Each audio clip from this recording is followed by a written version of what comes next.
How many games will the LA Rams win in 2023? What's going on, Rams fans? It's Mitch here of the Bottom Line View, here to give you my record prediction for the Rams in 2023, going game by game, week by week, analyzing their schedule for this season. If that sounds good, don't forget to spike the like button. And let me know in the comments section below if this will be a bounce back season for the Rams or if they'll continue to spiral down the NFL standings. Let's go. Rams house. That's actually what you guys call yourselves, right? Like, I can't believe that. That's just, I don't know. It's just like the most cringe name, but I'm sorry. I just have to say that. I'm sorry. But for real, Rams fans, this year is going to be weird, and I feel like a lot of different people are going to have some different opinions on the LA Rams, depending on what they think of Stafford, McVay, Kupp, Donald, the core that still remains with the team. But if you realistically look at this team, if you realistically look at the roster, anything in contention this year would be shocking. Especially when you consider the schedule. This is a team that's rebuilding, but not outright rebuilding.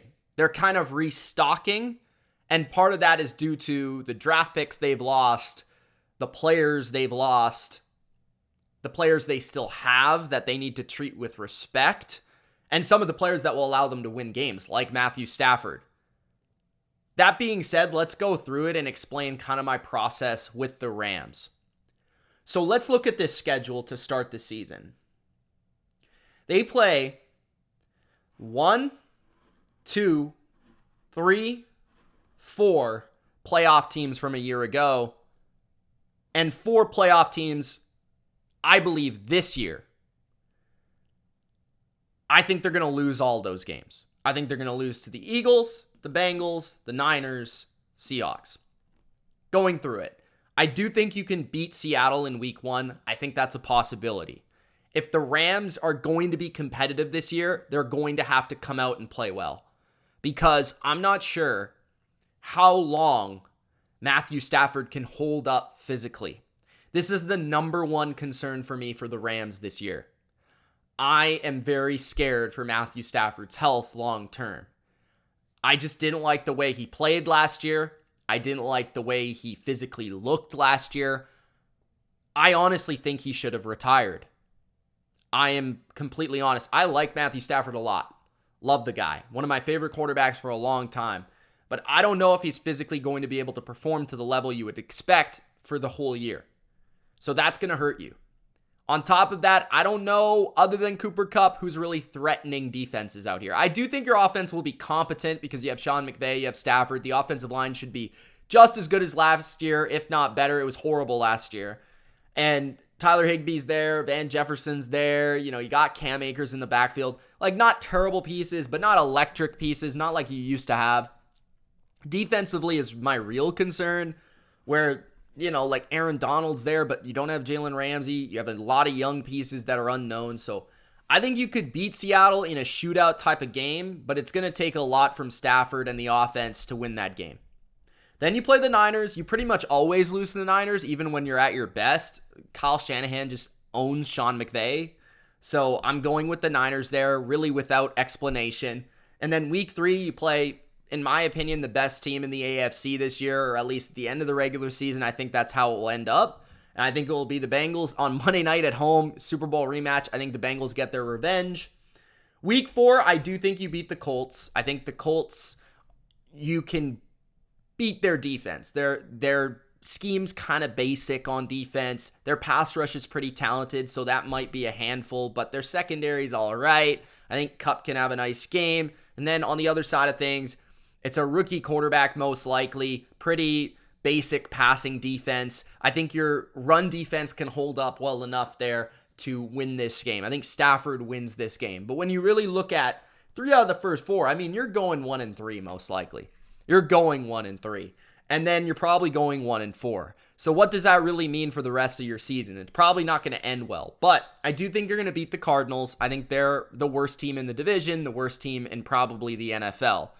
And then week 7, I think you can beat the Steelers, but my difference here for the Steelers is that their pass rush is vicious, and I don't really trust your offensive line to contain TJ Watt, Cam Hayward, and their front four.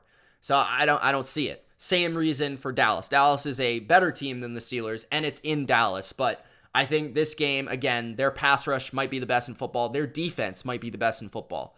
So, tough game. Then you play a guy that knows Sean McVay very well, Matt LaFleur, who has kind of owned McVay, recently, and in Green Bay, where it's not going to be an environment or a weather that's really going to be to your preference, right? As a West Coast team, mostly in domes or in heat, you're now going to play probably in a colder game. So I'm going to go with the Packers there. Then you have the bye. And for the rest of the year at the bye, how long will Stafford be playing? Will he get knocked out of one of these games? That's certainly going to impact your record, but assuming that he is still playing, I think you beat Seattle at least once this year. I think you'll be able to pull one off, knowing them very well. I do think they're going to make the playoffs. I do think they're going to be a good team, but I think you're going to be able to pull one out against them because Sean McVay, because Matthew Stafford, because Cooper Kupp. Week 12, I think you lose to the Cardinals. I think this might be their only win of the season, but they've got to beat somebody, so I'm going to go with the division foe that they know very well. Week 13, I think there's a chance you could pull one out against the Browns, but I just think the Browns are so much better at the line of scrimmage that they'll end up beating you. Week 14, I got the Ravens. Week 15, I think Washington wins. Week 16, I think you upset the Saints, and that's probably going to be one of those games like the Raiders last year where, you shouldn't have won. You shouldn't have won that game, but Sean McVay just comes through. Week 17, I think you drop to the Giants and you lose to the Niners. So ultimately, guys, I have you at 4-13. And I know that's vicious, and I know that's, for some people, unbelievable. I think some fans will expect 7-8 wins, a competitive year, but not that great. But when you really break down the schedule, right, you're going 1-4 to start the year. And I don't think that's really debatable. Maybe you win another game and you're 2-5. Okay. Then you're having to deal with injuries. You're having to deal with the lack of depth on your roster. You're having to deal with Matthew Stafford wearing down, all that stuff that we know is probably going to happen. You play a tough team in Pittsburgh, who was 9-8 last year. You play the Cowboys, who are a playoff team certifiably this year. You play Green Bay in Green Bay, which is always tough.